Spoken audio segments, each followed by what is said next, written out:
قریب کر پاتے ہیں اور اپنی احوال و کیفیات کو زیادہ تر شاعری میں ہی بیان کرتے ہیں. لیکن یہ شرط نہیں ہے، اگر کوئی ولی ہے، صوفی ہے، تو ضروری نہیں کہ وہ شاعری ہی کرے. لیکن یہ ہوا ہے کہ زیادہ تر بڑے خواجہ غریب نواز، غوث العظم عبد القادر جیلانی اور حضرت نظام الدین اولیاء رحمۃ اللہ علیہ، جنہوں نے بہت کم شاعری کی ہے، وہ بھی دراصل شاعری کو بہت پسند فرماتے تھے. جیسے ایک بار غیاث پور میں حضرت نظام الدین اولیاء قدس سرور العزیز اپنی خانقاہ میں بیٹھے تھے، تو کچھ ہندو جوگی گاتے ہوئے جا رہے تھے. تو انہوں نے ایک مصرع پڑھا: ہر قوم راست راہے، دین و قبلہ گاہے. آپ یہ گنگنا رہے تھے، تو خواجہ امیر ہوتے رحمۃ اللہ علیہ نے دیکھا تو آپ کی ٹوپی ترچی تھی اور آپ یہ کلام پڑھ رہے تھے، تو آپ نے اس پر ایک مصرع لگایا. آپ جو حضرت نظام الدین اولیاء جو مصرع پڑھ رہے تھے وہ یہ تھا: ہر قوم راست راہے، دین و قبلہ گاہے. اس پر خواجہ امیر خسرو نے مصرع لگایا: من قبلہ راست کردم، بر سمت کچ کو لاہے. یعنی میں نے اپنا وہ فرما رہے تھے کہ ہر قوم کا ایک قبلہ ہوا کرتا ہے، ہر قوم راست راہے، قبلہ و دین گاہے، اور اس کے دین کا ایک قبلہ ہوا کرتا ہے. اور خواجہ امیر خسرو رحمۃ اللہ نے کہا کہ میں نے اپنا قبلہ اس کی سمت کر دیا ہے جس کی ٹوپی ترچھی ہے. میں نے ترچھی ٹوپی والے شخصیت کی طرف اپنے قبلے کو مائل کر دیا. تو یہ واقعہ بھی بتاتا ہے کہ خواجہ امیر خسرو رحمۃ اللہ علیہ اور حضرت نظام الدین اولیاء رحمۃ اللہ علیہ کو کس قدر لگاؤ تھا. اور اس طرح کی بہت ساری مثالیں ہیں، اور اکثر صوفی شعراء اور بزرگ شعراء ہوئے ہیں جنہوں نے اپنی کیفیات کو، احوال کو شاعری میں ڈالا ہے. اور اسی سے پھر ایک پورا دستور عمل بنا کہ وہ ایک بہت بڑا لٹریچر ہم دیکھتے ہیں کہ تصوف میں شاعری کا شامل ہو گیا. جی، یہ جو آپ نے بات کہی یہ زیادہ تر لٹریچر کے اوپر آپ نے بات کہی، لیکن اگر ہم پوئٹری کو بھی دیکھیں اور یہ بھی دیکھیں کہ کافی سارے پوئٹس ہیں، انہوں نے بھی کافی جو اپنی پوئٹری کری وہ کافی صوفیانہ تھی. تو ایسے میں وہ پوئٹری، وہ شاعری کیسے وہ لوگوں کو صوفیزم کی اور بڑھاتا ہے، اس بارے میں آپ تھوڑا سا پرکاش ڈال سکیں، اس بارے میں آپ اپنے ویورز کو کچھ بتا سکیں. آپ نے فرمایا کہ صوفیانہ شاعری کا انفلوئنس اور اس کا اثر جو لوگوں پر پڑتا ہے، وہ اس کی کیا امپورٹنس ہے اور صوفی شاعری کس طرح سے لوگوں کو کنیکٹ کرتی ہے. تو عشق جو ہے وہ انسان خاص و عام، صوفی اور غیر صوفی، مذہبی اور غیر مذہبی، انسان کی فطرت میں شامل ہے. جیسے حضرت میکا شکرآبادی صاحب کا ایک شعر ہے: آپ کا عشق وجہ ہستی ہے، میری فطرت میں بت پرستی ہے. یعنی انسان چاہے وہ کسی بھی خطے، زبان، علاقے کا رہنے والا ہو، کسی بھی کلچر سے تعلق رکھتا ہو، اس کی فطرت میں موسیقی ہے، اس کی فطرت میں عشق ہے. تو عشق اور موسیقی دونوں ایک دوسرے کے لیے لازم الملزوم ہیں، ایک دوسرے کے پورک ہیں، ایک دوسرے کی طرف راغب کرتے ہیں. جیسے جب آپ کو عشق کی شروعاتی کیفیت حاصل ہوتی ہے تو آپ کو سب کچھ بہت انلائٹمنٹ جب ہوتا ہے آپ کو محبت کا، تو آپ کو بہت ہلکا محسوس ہوتا ہے اور آپ باتوں کو گا کے کہنے لگتے ہیں، اور یہ ایک سرور کی کیفیت ہوتی ہے. حالانکہ آپ نہیں سمجھ رہے ہوتے کہ آپ وہ شاعری کر رہے ہیں یا کیا کر رہے ہیں، لیکن آپ کا مقصد آپ کے جذبات میں ایک طرح کی موسیقی آ جاتی ہے، خیالات میں موسیقی آ جاتی ہے. تو یہ ایک بنیادی بات ہے جو ہر انسان کو کم یا زیادہ، کسی کو تھوڑا، کسی کو بہت زیادہ یہ کیفیت محسوس ہوتی ہے. اور اسی لیے جتنی بڑی شخصیت ہم دیکھتے ہیں جنہیں عشق ہوا، محبت کی طرف راغب ہوئے، انہوں نے پھر اس پر کلام کہنا شروع کیا. تو صوفی شاعری میں صوفیہ نے جو کچھ ان کے اوپر کیفیت وارد ہوئی اس کو انہوں نے جیسے غالب کا ایک شعر ہے، میں وہاں ہوں جہاں سے خود مجھ کو کچھ میری خبر نہیں آتی، تو وہ صوفیہ نے اپنے کلام میں اپنی ان کیفیات کو ہر طرح سے بیان کرنے کی کوشش کی۔ اس کی بہت ساری مثالیں ہم شعروں میں دیکھتے ہیں، بلکہ تمام صوفیانہ شاعری اسی کی مثال ہے کہ وہ جو کچھ انہوں نے عالم رویا میں محسوس کیا اس کو وہ بیان کرتے رہے، اور اس طرح کی بلکہ شاعری کا جو اگر ہم کہیں وجود کے جو بنیادی عناصر ہیں، جو دو ایلیمنٹ ہیں جس سے شاعری وجود میں آتی ہے، وہ ایک تو عشق ہے اور دوسرا موسیقی ہے۔ تو موسیقی اور عشق یہی دونوں بنیادیں تصوف کی بھی ہیں، یعنی خدا فرماتا ہے کہ جب میں نے چاہا کہ میں چاہا جاؤں تو میں نے کائنات کو پیدا کیا، اور میں نے ہر شے میں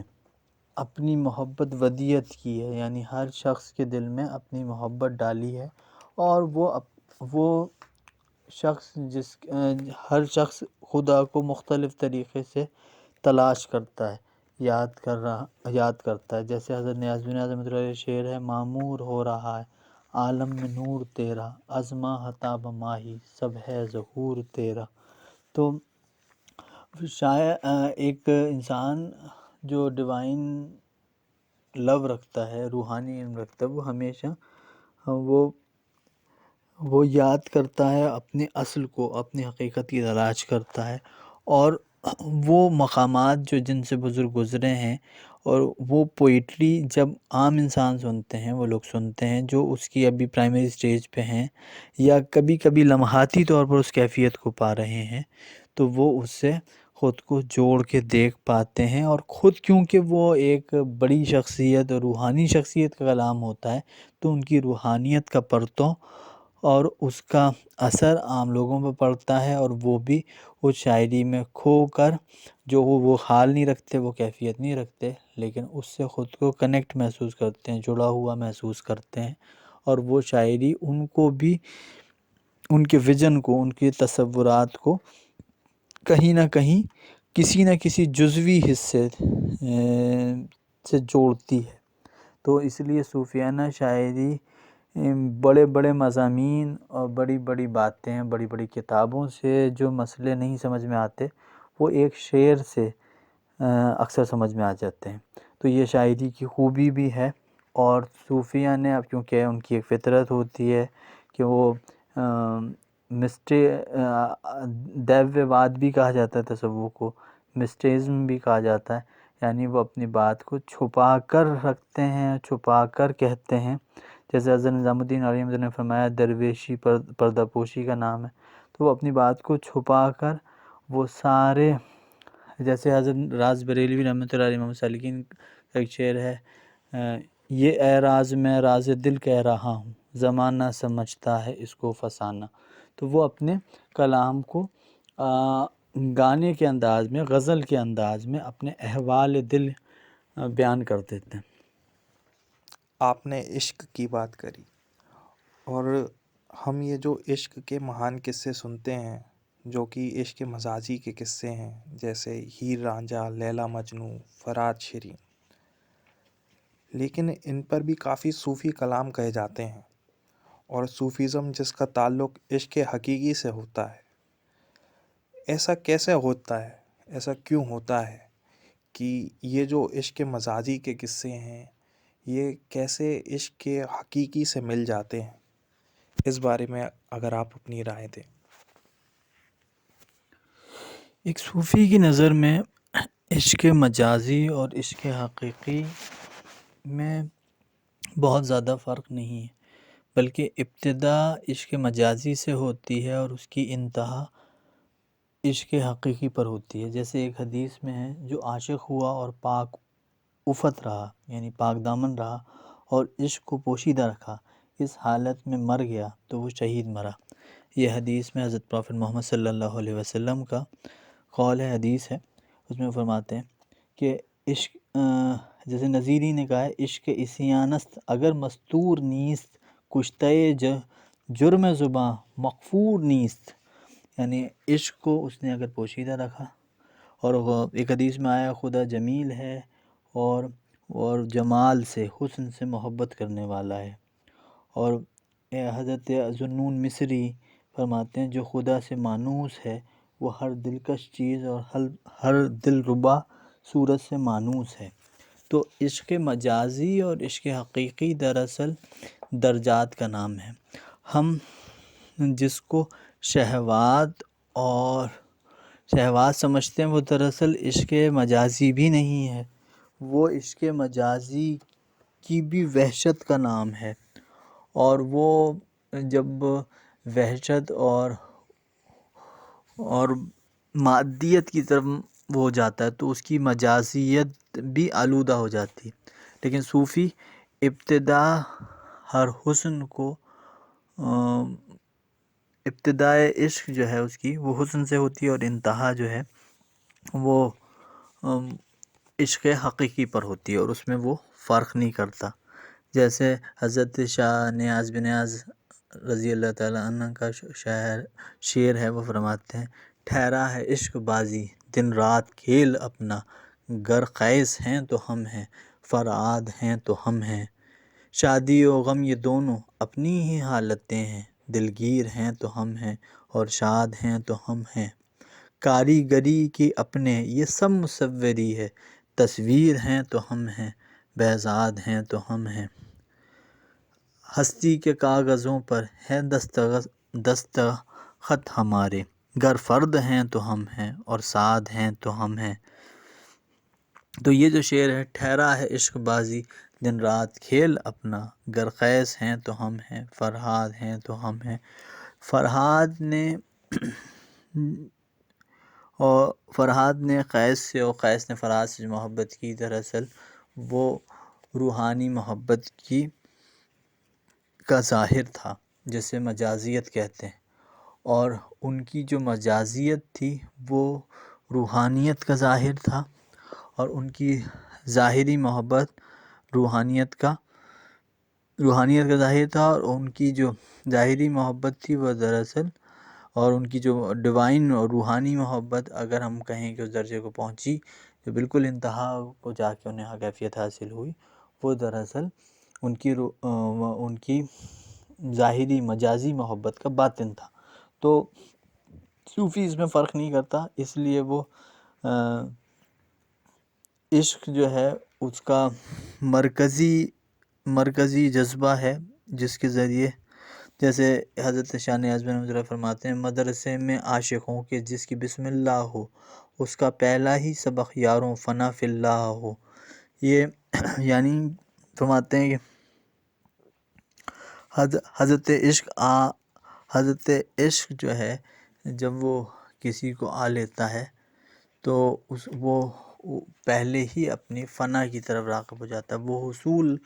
حاصل نہیں کرنا چاہتا۔ اچھا، اس کو اگر ہم الگ طرح سے ڈسکرائب کریں تو ہم یہ سمجھیں گے کہ عشق مجازی اور عشق حقیقی میں بنیادی فرق یہ ہے کہ عشق کی پہچان یہ ہے کہ اس میں قربانی کا، ایثار کا جذبہ ہوتا ہے، کچھ دینے کا جذبہ ہوتا ہے، اور اگر اس کے اندر یہ جذبہ ہو کہ میں اس کو کچھ حاصل کروں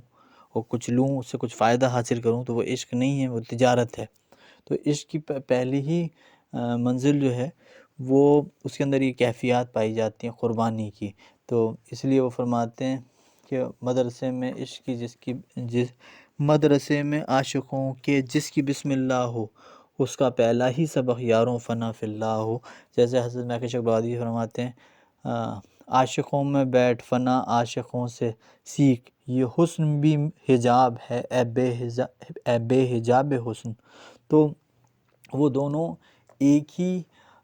کیفیت کی ابتدا اور انتہا ہیں، اور عشق مجازی جو ہے وہ صوفی اس لیے مخلوق سے محبت کے ذریعے، مخلوق سے اچھے اخلاق کے ذریعے، ان کے ساتھ اچھے برتاؤ کے ذریعے ہی خدا تک رسائی حاصل کرتا ہے۔ اس کا جو تعلق عام لوگوں سے ہوتا ہے، خاص و عوام سے ہوتا ہے، وہ محبت سے پر ہوتا ہے، اس لیے وہ وہ ہر ایک خاص و عام سے محبت کرنے والا ہوتا ہے، اور اس محبت کو وہ غیر اللہ نہیں سمجھتا، بلکہ اس محبت کی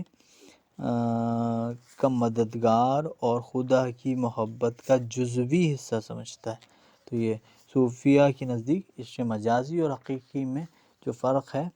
وہ ابتدا اور انتہا کا ہے، بلکہ بعض صوفیوں نے یہ بھی کہا ہے کہ عشق حقیقی تک پہنچنے کے لیے عشق مجازی کے راستے سے گزرنا پڑتا ہے، اور وہ اس کے قائل رہے اور اپنی ظاہری دنیاوی محبت کے ذریعے بعد میں وہ عشق حقیقی کے درجے تک پہنچے۔ اور صوفیہ نے ہمیشہ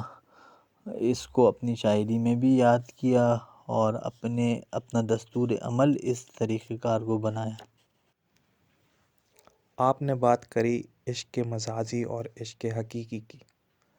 اگر آپ ان کی خصوصیات کے اوپر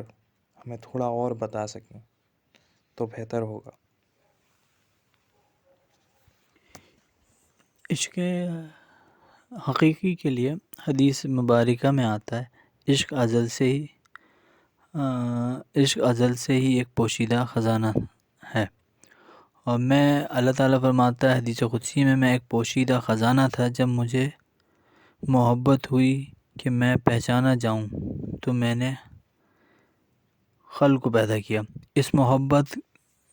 کا پرتو اور عکس ہے کہ عناصر میں میل طبعی کی صورت میں ظاہر ہے، اور نباتات میں مبدا نشو و نما ہے، حیوانات میں قوت شوقی اور جذبات ملائم ہیں، اور کامل انسان کے نفوس میں عشق روحانی کی صورت میں متجلی ہیں۔ اب عشق حقیقی کی جو خصوصیت ہے، اس کی ایک مزاج یہ ہے کہ اس کے اندر روحانی قوت محسوس ہونا اور جذبہ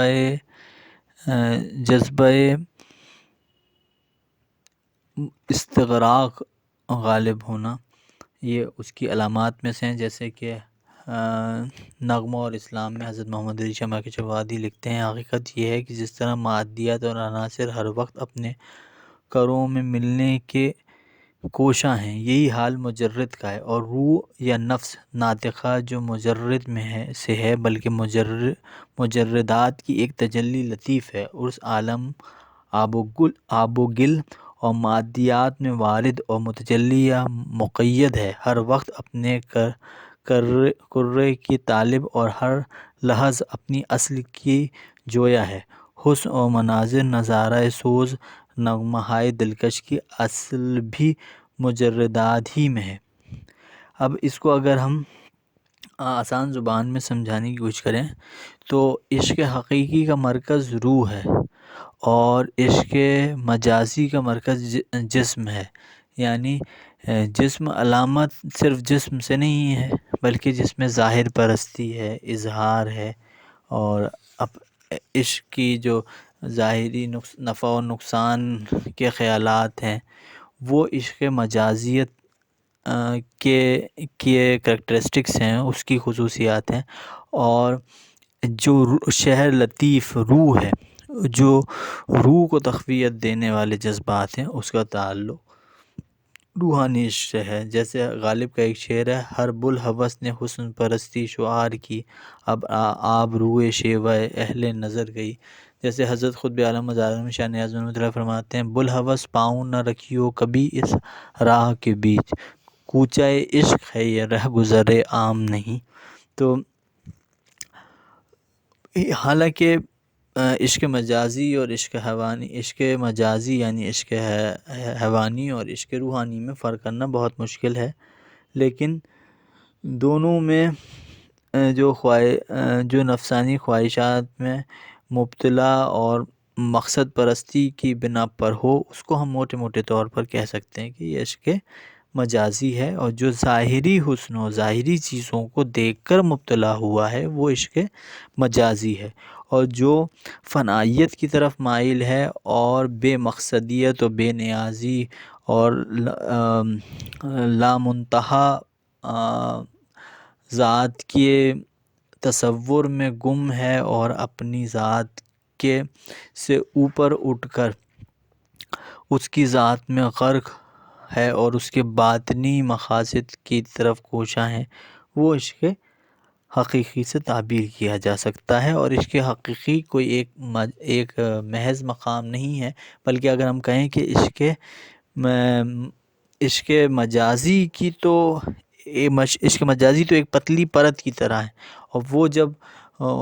جیسے دنیا کے اوپر ایک کلائمیٹ کی ایک پرت ہے نا، تو وہ تو چند ایک کلومیٹر کی ہے، اس کے بعد کا جو آسمان ہے وہ لامنتہا ہے۔ اسی طرح عشق مجازی جو حسن پرستی اور ظاہری حسن کو دیکھ کر ہوتا ہے اور اس تک رہتا ہے، وہ ایک اس کا صرف ایک سٹارٹنگ پوائنٹ ہے اور ایک اس کی پرت ہے۔ اس کے بعد جب وہ اس سے پار ہو جاتا ہے تو عشق حقیقی کی پھر کوئی انتہا نہیں، اور پھر وہ جیسے حضرت شاہ نیاز بن اللہ فرماتے ہیں، تعمیر جو دو جہاں کی بنیاد ہیں تو ہم ہیں، ملک خدا میں یاروں آباد ہیں تو ہم ہیں، تعمیر دو جہاں کی بنیاد ہیں تو ہم ہیں،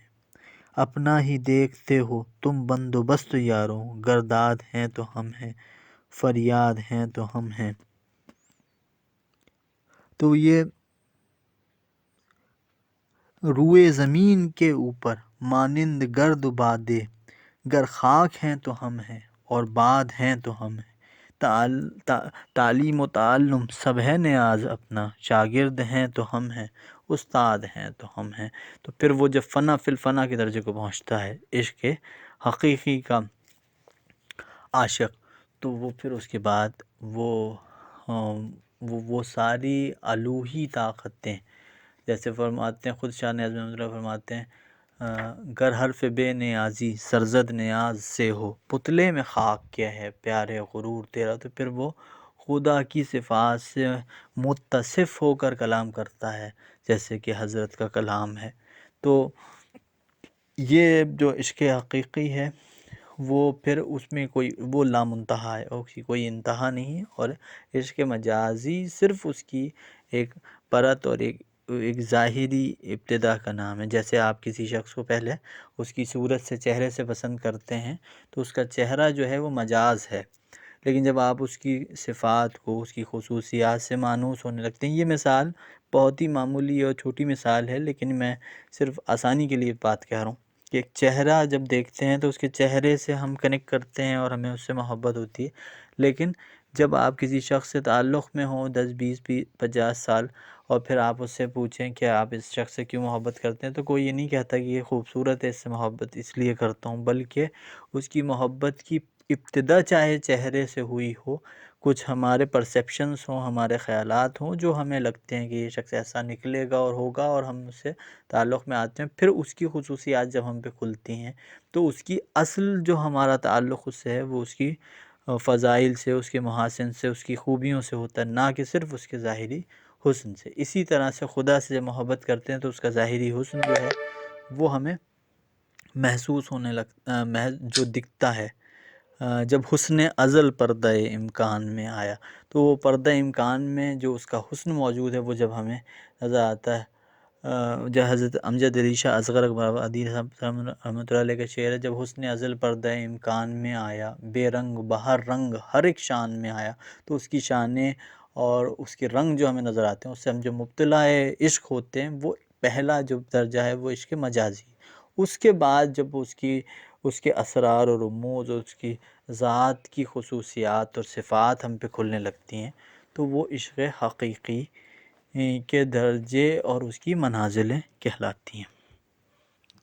تو آپ نے بات کری عشق کے اوپر اور صوفیانہ کلاموں کے اوپر، لیکن صوفیانہ کلاموں میں ایک رنگ اور ہے جو کافی ابھر کے آتا ہے،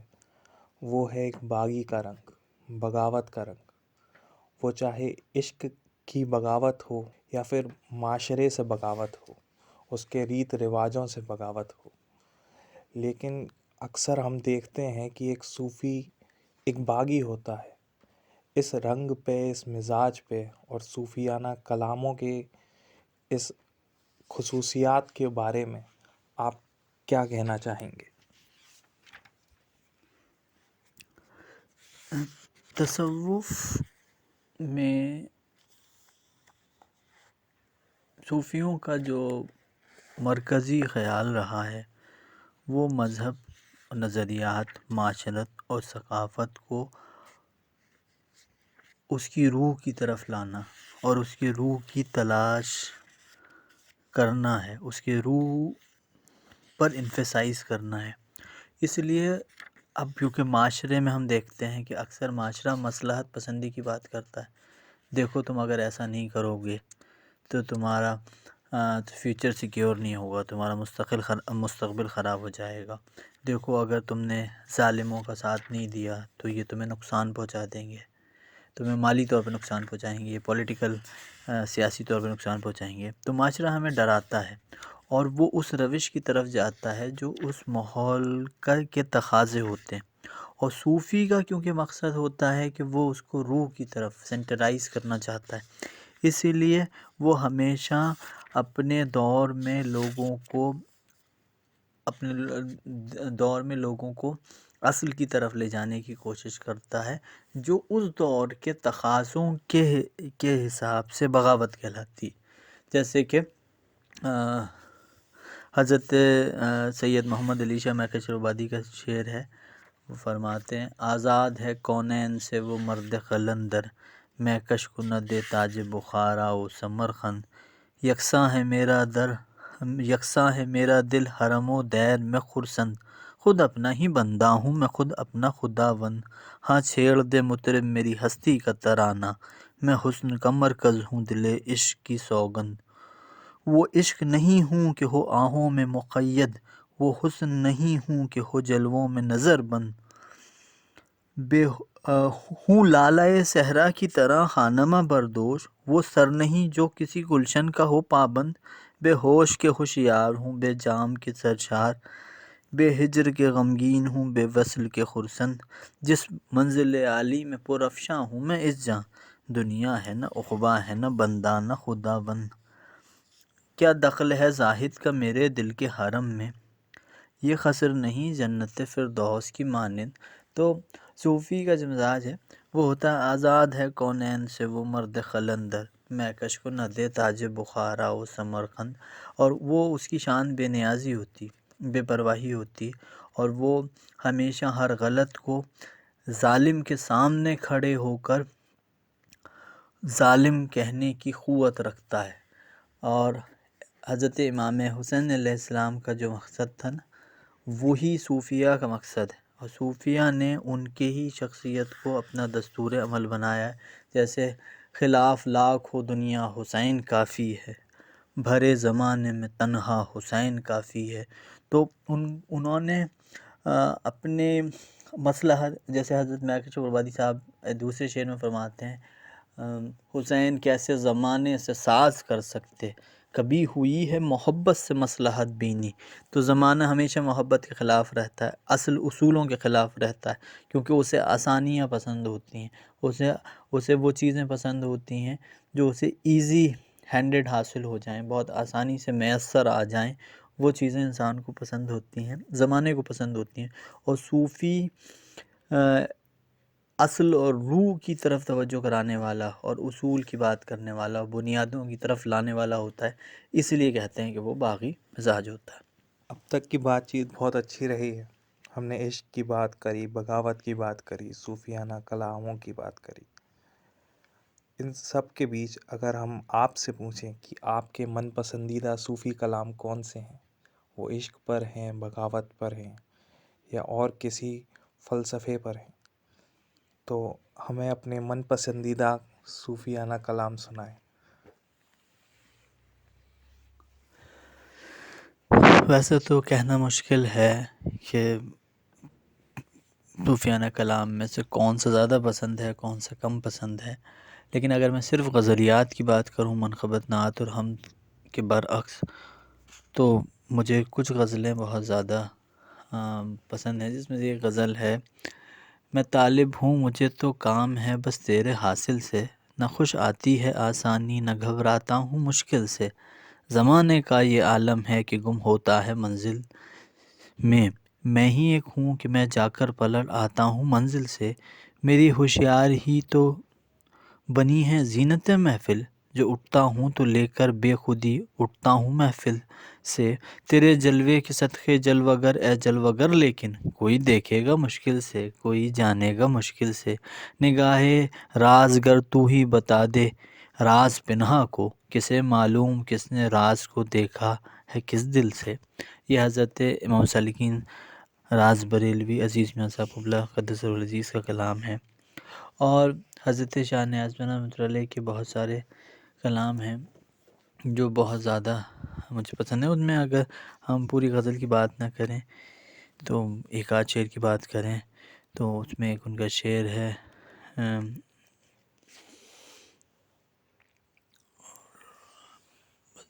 بس ایک نیاز اپنے سے ہم راز ہے کہ وہ شاہ نجف امیر عرب کا غلام ہے۔ اور ایک میں شعر میں فرماتے ہیں یہ تیری جلوہ گریاں آنکھوں میں چھا رہی ہیں، پیارے ادائیں تیری پیارے کو بھا رہی ہیں۔ اور بہت جیسے کلاموں میں اگر انتخاب کیا جائے تو ایک کلام حضرت ہے کہ فقیروں کا مکاں کوئی نہیں ہے، جہاں میں ہوں وہاں تو بھی ہے دوست، جہاں تو ہے وہاں کوئی نہیں ہے، سنا کرتے ہیں ہم یوسف کی جیسے، ہماری داستاں کوئی نہیں ہے۔ اور ایک کلام فرماتے ہیں یہ جہاں ایک نظر اور نظر کچھ بھی نہیں، وہ جہاں صرف خبر اور خبر کچھ بھی نہیں، یہ حرم ہے وہ صنم خانہ، یہ دنیا ہے یہ دین، ہم ادھر دل لیے بیٹھے ہیں جدھر کچھ بھی نہیں۔ اور ان کی پلکوں پہ بھی شبنم سی گری تھی دم صبح، میں نے پوچھا کہ یہ کیا ہے تو کہا کچھ بھی نہیں، آب ہی آب ہے ان آئینوں کو چھو کے نہ دیکھ، یہ خد و خال و رخ و زلف و کمر کچھ بھی نہیں۔ وقت اور فرماتے ہیں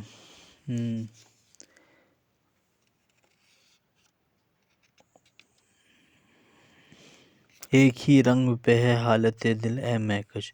یہ وہ عالم ہے جہاں شام و سحر کچھ بھی نہیں۔ اور پسندیدہ کلاموں میں ایک وہ ہے عشق کہتے ہیں جس سے خواب پریشاں ہے یہی، کفر والے نہ سنیں حاصل ایماں ہے یہی، ہاں تیرے کفر نے بخشی ہے بہار ایماں، راز کو لوگ یہ کہتے ہیں مسلمان ہے یہی۔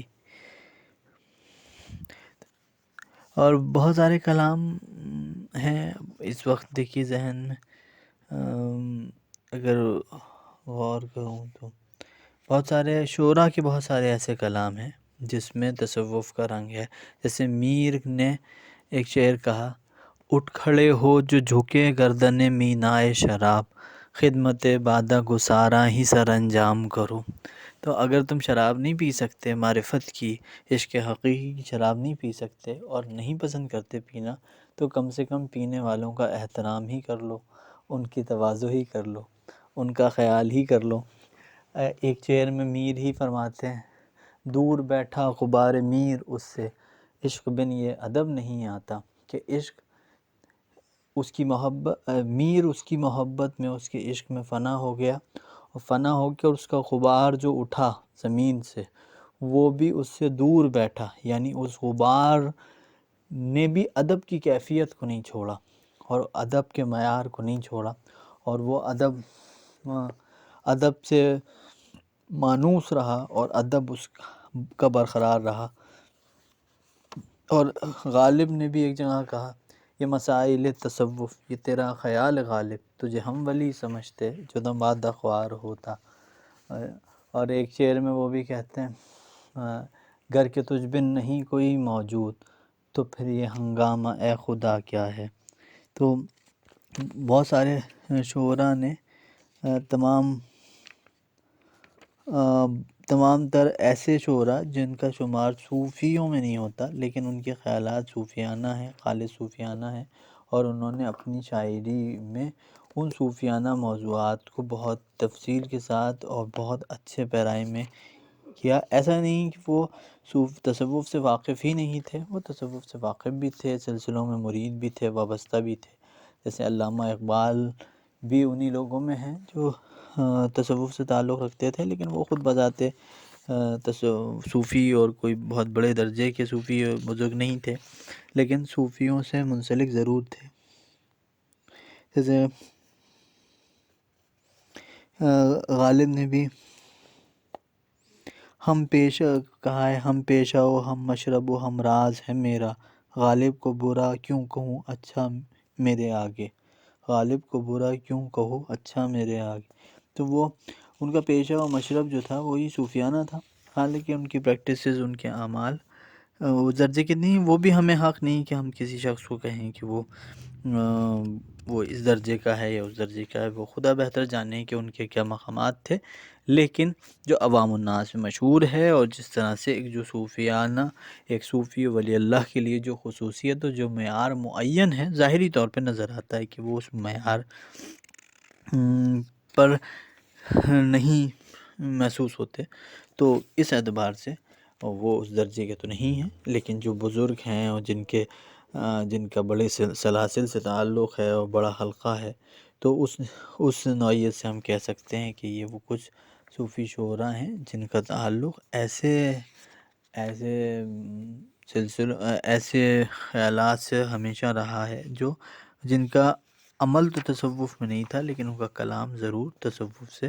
وابستہ رہا ہے. اور دراصل اگر ہم اس میں تحقیق میں جائیں تو اندر سے بات یہ بھی ایک واضح ہوتی ہے کہ عشق کی انتہا جو ہے وہ کیونکہ حقیقت پر ہوتی ہے اور مجازیت سے اوپر اٹھ کر ہوتی ہے، اس لیے تصوف کے خیالات بالآخر انسان کے مزاج میں آ ہی جاتے ہیں. جب وہ انتہا کو پہنچتا ہے، اپنی عمر کے، اپنے خیالات کے، اپنے تفکرات کی، فکر کی بلندی اور جولانی کو پہنچتا ہے، تو وہ اس درجے کو پا لیتا ہے جو صوفی کی ابتدائی یا عناصری اور وقتی کیفیت ہوتی ہے. اور جیسے ایک حضرت شاہ نیاز رحمۃ اللہ علیہ کے اس کلام کے ساتھ اپنی بات کی کا اختتام کروں گا. کہتے ہیں جس کو عشق ہمارا ہی نام ہے، شور و فغاں کی اپنے یہاں دھوم دھام ہے، کر پھونک دوں جہاں کو تو کچھ عجب نہیں، میں آگ کا بھبو کا ہوں میرا یہ کام ہے، ہوش و خرد سے ہم کو سروکار کچھ نہیں، ان دونوں صاحبوں کو ہمارا سلام ہے، ہوش و خرد سے ہم کو سروکار کچھ نہیں، ان دونوں صاحبوں کو ہمارا سلام ہے، منزل ہماری پاتے ہیں کب شیخ و برہم من، اسلام و کفر سے پرے اپنا مقام ہے، منزل ہماری پاتے ہیں کب شیخ و برہم من، اسلام و کفر سے پرے اپنا مقام ہے، دیر و حرم میں اور کلیسا کنشت میں، برتا ہمارے نام کا دم ہر قدام ہے، پر ایک نیاز اپنے سے ہم راز ہے کہ وہ شاہ نجف امیر عرب کا غلام ہے. بہت بہت شکریہ آپ کا. اور اسی کے ساتھ ہم اپنے پوڈ کاسٹ کو یہیں ختم کریں گے، اور امید کرتے ہیں کہ اس پوڈ کاسٹ کو سننے والوں کو صوفیزم کے بارے میں، عشق، بغاوت اور صوفیانہ کلام کے بارے میں کافی اچھی جانکاریاں ملیں گی. تو آپ کا شکریہ.